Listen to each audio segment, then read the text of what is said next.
Readers Entertainment Radio presents Booklights with your host, author Lisa Kessler. Booklights, where we're shining a light on good books.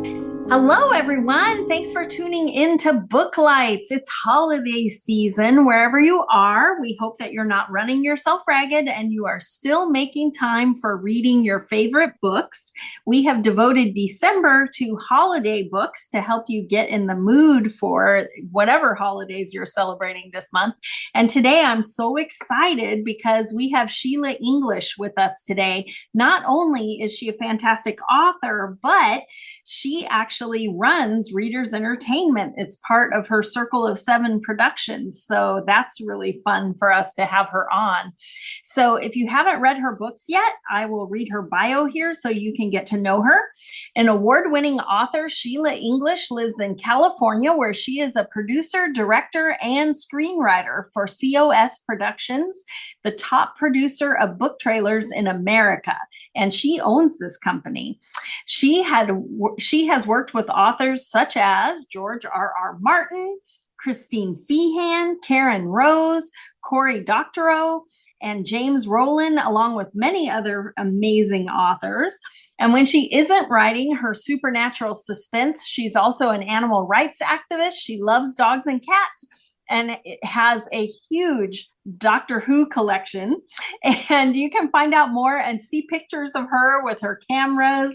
She has a great blog over there too at SheilaEnglish.com. And I have a link to her website in the show notes. So be sure to hop over there, sign up for her newsletter, and see what she's got cooking. And her newest book, Winter Wonderland, just came out. You want to tell everybody about it, Sheila? How are you? Hi. Yeah, great to be on here.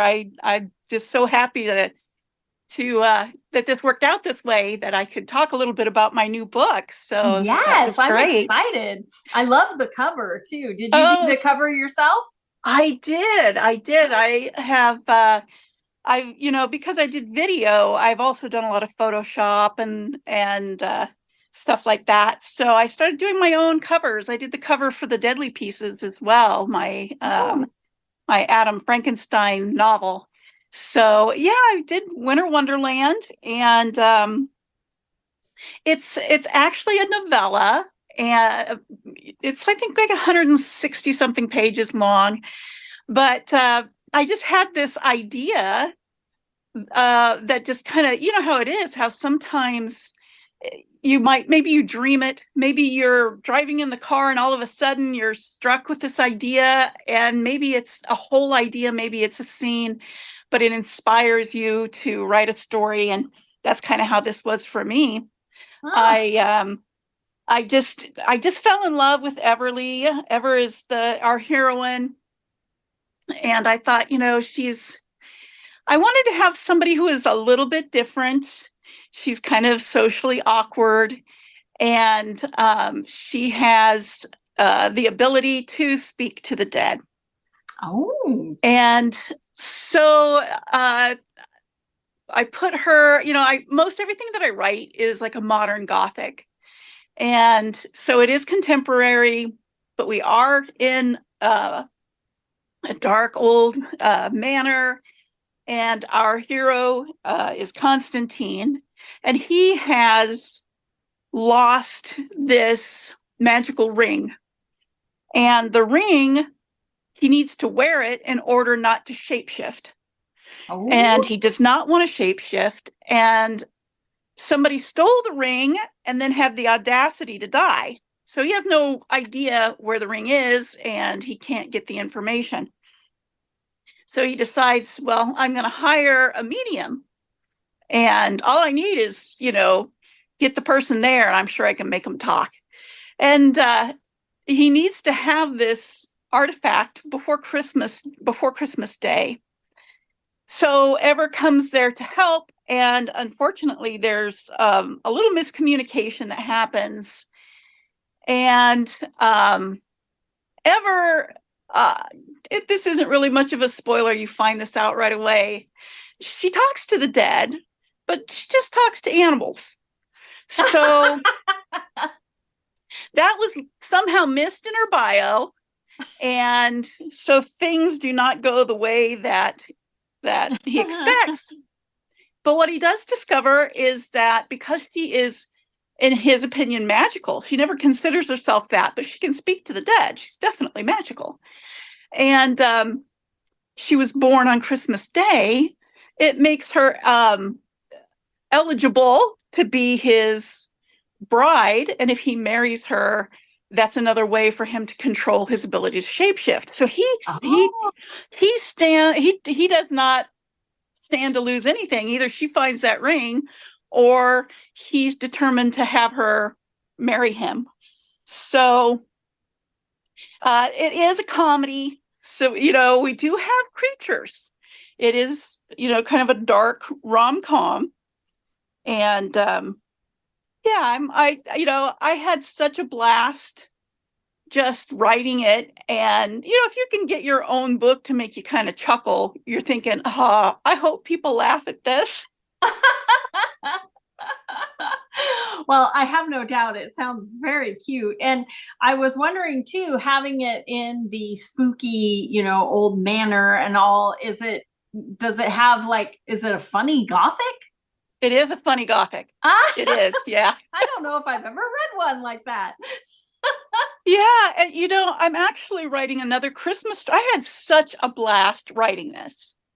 And I actually had started another book, which I called it Christmas Bound. I don't know that it's going to be, that I'm going to keep it that. But it's a full-length novel. I'm almost finished with that, so it'll come out next year. And I just found that I really like the kind of dark, it's almost like a horror comedy.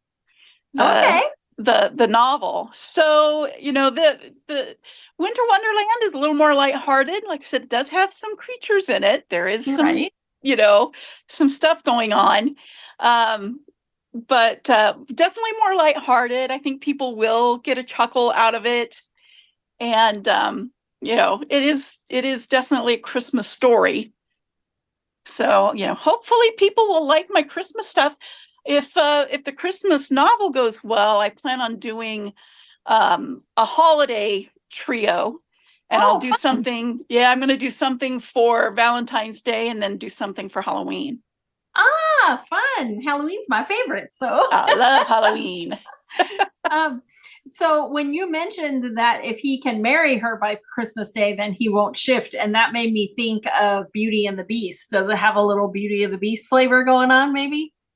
Yeah, I guess it does. I didn't start out with it being that way. I primarily, I just wanted the trope is the miscommunication, and I didn't really mean it to be Beauty and the Beastish, but I guess it kind of is. They say there's no true, brand new ideas out there. I think somebody once told me there's like 12 stories that have ever been written, and everybody keeps rewriting them. But it's some Beauty and the Beast, definitely. Her love keep him from being a beast. Right, exactly. And of course, now he is a very much a brooding, almost like a Mr. Rochester for those who love Jane Eyre, kind of like a brooding billionaire. And so, and she's socially awkward.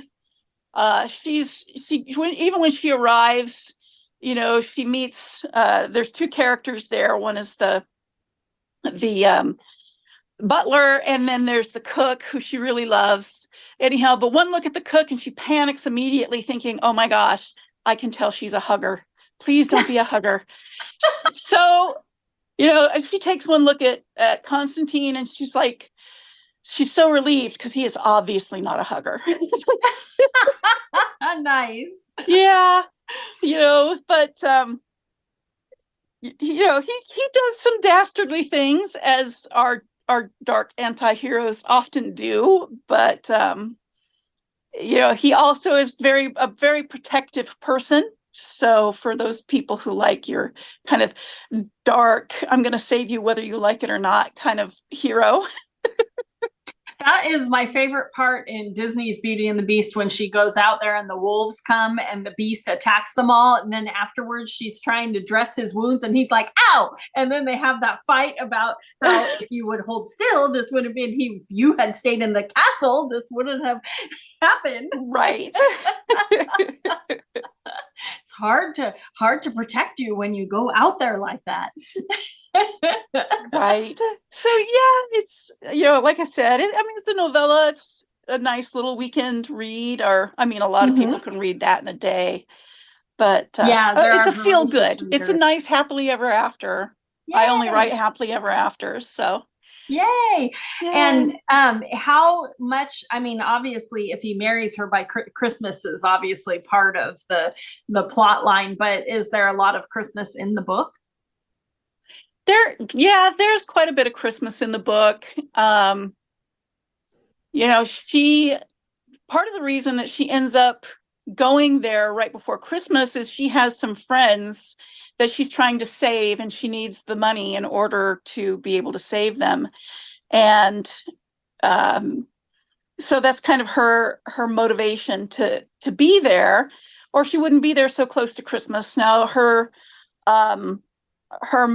mother had passed away earlier, so she's kind of by herself except for her friends. So her friends are very important to her.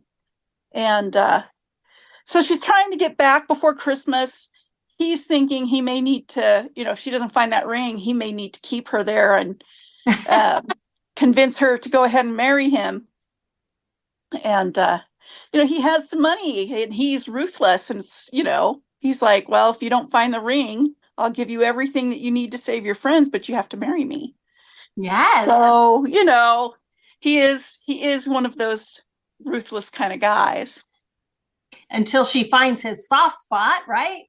Yes, until she finds he does have a soft spot. But yeah, there's quite a bit of Christmas. So it takes place in Fargo. And my friend Diane, who did the editing for me, her sister lives in Fargo. And they're always saying, oh, nothing happens in Fargo. I'm thinking, isn't there like a show out called Fargo? And a movie called Fargo? Yeah. I said, that's okay. I'm going to put it in Fargo. There's a reason that it's in Fargo. So there's lots of snow. Yes. And all the magic is Christmas magic. I love it. Okay. Yeah. Okay. Well, how much of you is in this book? Well, I will say she's a big animal lover. Mm-hmm. And, as you said earlier, I've always been an animal rights activist and pride myself on, the stuff that I've done for animals. I love all animals, all animals, but I have a soft spot for dogs. Yes. And I have had up to 9 dogs at a time. Oh my gosh. Yeah, that was in Kentucky. You can't do that in California without a license. So I had to dial back to 5.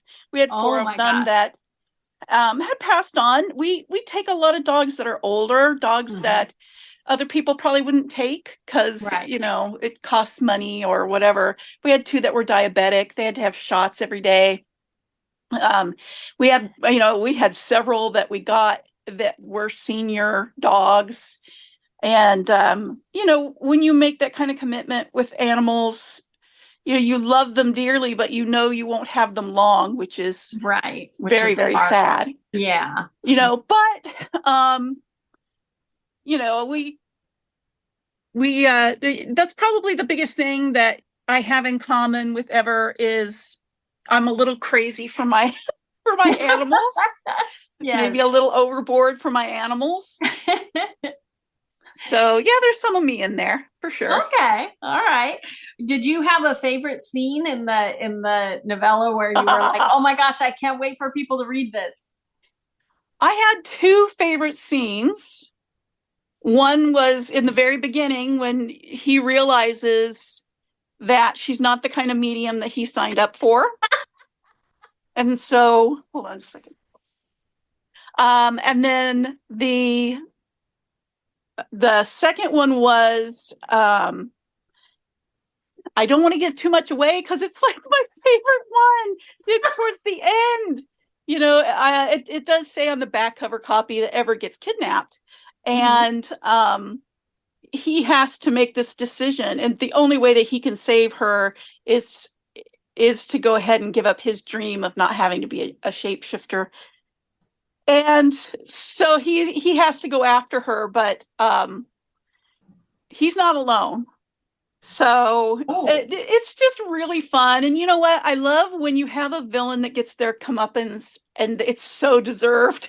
Yes, very well deserved. Feels good. Yeah. And I do love the humor in there. There's a couple of jokes that are in there that I think are pretty funny that I don't want to give away, but right. Don't give them away, but come prepared to laugh. Yes. Were there any scenes in it that surprised you? I don't know if you're a big time plotter or if you're I am not a plotter. That last scene that I was saying I didn't want to give away, that, when he goes after her, I did not see that coming myself. Oh. And all of a sudden I was like, I should have seen that coming, but I didn't. And it was such a surprise, and I was very delighted.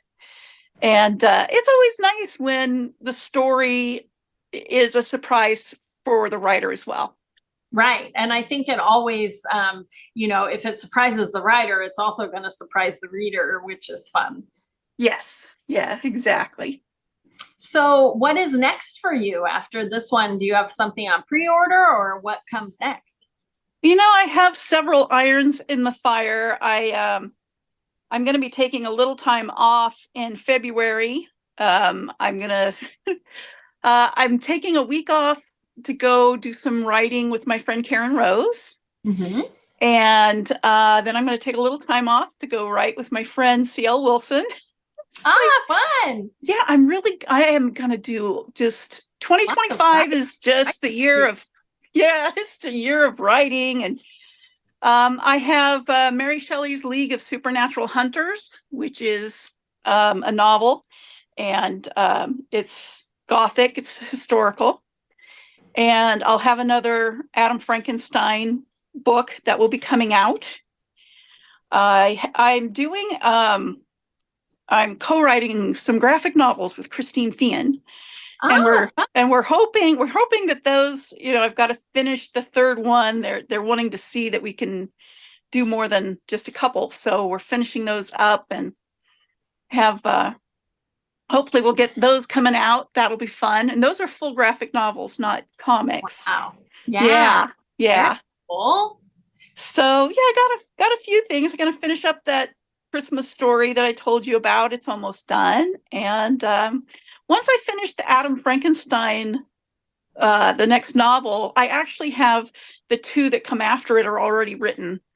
Oh. And I know, right? I needed a bridge from the first one to the third one, and realized that I was like, okay, well, I definitely have to bridge that over. And so once I have that second one, I may actually release 2 Adam books next year. Oh, fun. Okay. Well, for the people who haven't read Adam Frankenstein, you want to tell them kind of the gist of that series? Sure. So Adam Frankenstein, that is the creature.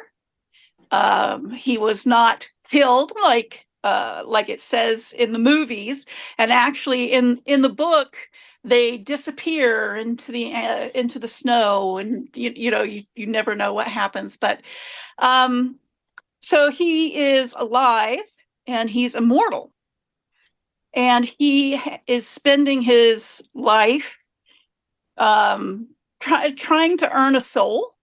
For a while, he's a mercenary. He's not a very good guy. I do have 2 books out that are short story collections.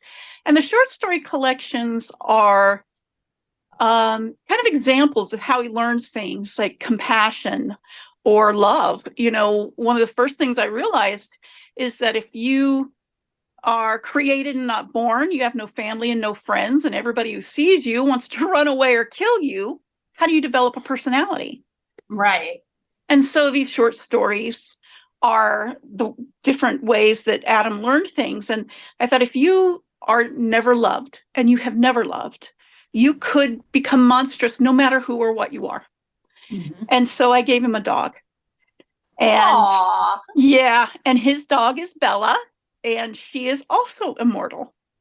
Oh. And getting that dog changes the entire trajectory of his life. And so the short stories, a lot of them, they're through time. So some of them are historical. A lot of them are historical. The novels are modern day, and he works for Mary Shelley's League of Supernatural Hunters on the side, as needed. He's a freelancer. He's a freelancer. Yeah, he doesn't entirely trust the League.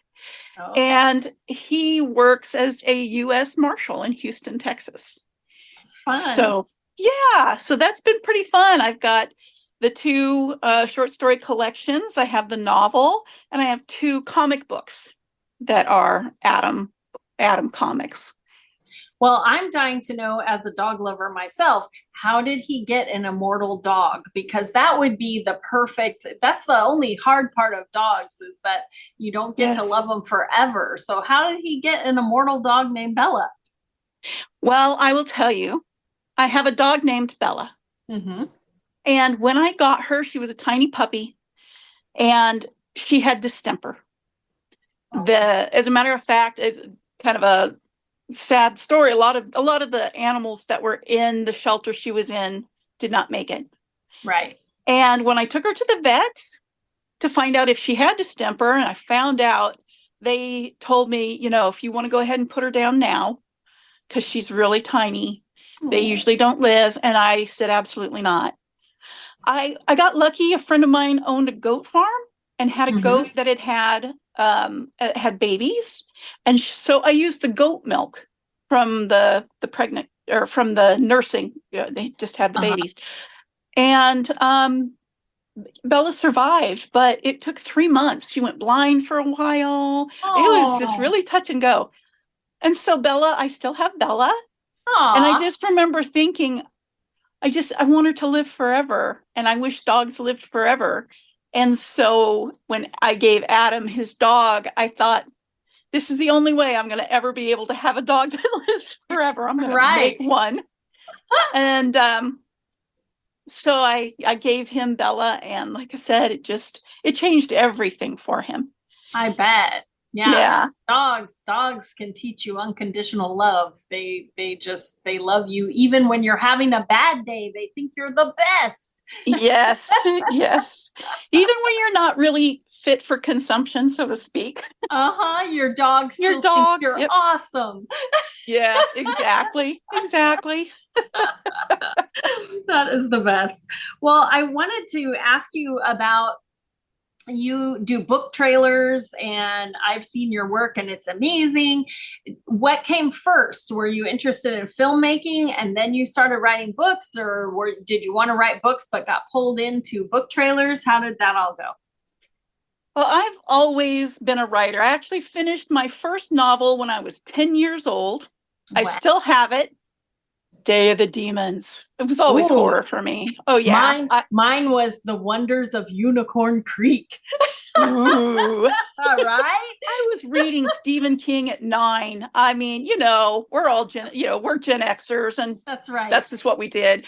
But I wrote, and I wrote Circle of Seven, which I do have out, and it's urban fantasy. Everything I write is paranormal. But I was writing, and it was my very first Romantic Times convention back when that was still going. It was in Reno. And I got there and I realized, it's like, I finished this book. Now what do I do with it? And there were hundreds of people just like me. And I thought, yes, how do you stand out? How do you get noticed? And I was in my room, kind of, feeling sorry for myself. And I was watching TV, and this movie trailer came on. I thought, oh my gosh, I love the premise of that. I've got to watch it. And, the light bulb came on, and I thought, we have movie trailers. Are there book trailers? And I looked it up, and the only thing that you could find had anything to do with book trailers was a bookmobile. Oh. There was no such thing. Well, there was no YouTube back then. So you got to think about, this was even before MySpace. So for those who remember MySpace. And so I had an uncle who had always had an interest in filmmaking, independent filmmaking. And I talked to him and we decided, we're going to make some, there's my bell went off. We're going to make some book trailers and see if anybody's interested in that. And so I actually mortgaged my home to start the business. Wow. And I loved Christine Feehan's work. Mm-hmm. And I knew that she lived close to me and I knew it. And so I reached out to her. She was, she's always interested in trying something new and different. Mm-hmm. And she said, oh, sure, let's do it. And so I did a book trailer for Dark Symphony was the first one. Oh, okay. And at that time, there were a few places where you can put it. We put it on our website. She put it on her website. Well, I contacted Borders Books. And they wanted to give it a try. They put it on their website and it broke their website. And they said, how many? Yeah, they said, how many of these do you have? And so we probably made one a month and then it went to 3 a month and then YouTube happened. Yeah. And then it was 12 a month. And it just was, it was pretty wild, and now, I had trademarked the term book trailer because back then it didn't exist unless it was a bookmobile. So so legally they let me have it. But now, it's like Q-tips or Kleenex. I could never really hold on to that. So I let the trademark go. It did everything I wanted it to do for me at the time. Mm-hmm. But now technology is such that lots of people can make their own. Right. The big thing that COS provides is distribution. We can get it out to tens of thousands of people. And, somebody who's just making their own, you get it out to your own kind of circle of influence. And we've been around for, 2 decades. So our circle of influence is pretty big. Right. So, it's fun. And, COS has been going for a long time. And I've just really enjoyed it. Yeah. Well, and now that there's all these streaming services like Hulu, you can buy, a small ad that's affordable, and things like that now, which is really cool. Yeah, we've been, we started playing trailers in movie theaters. That's what got me interviewed for the New York Times and NPR way back in the day, because nobody did that. Oh. And so we had lots of trailers that played, at the beginning of the movies, at the movie theater. And because we were digital, we had gone digital, everybody went digital around the same time. We could be on television, and we were on television everywhere. And I learned a lot, it's like, I did learn that if you buy spots and you tell them you would like to have any unclaimed spots, they'll give you any free spots that are unclaimed, but you have to ask for it.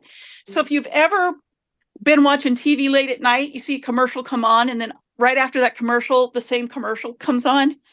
It's because that was a free spot? That was a free spot. Yeah, that's why that happens.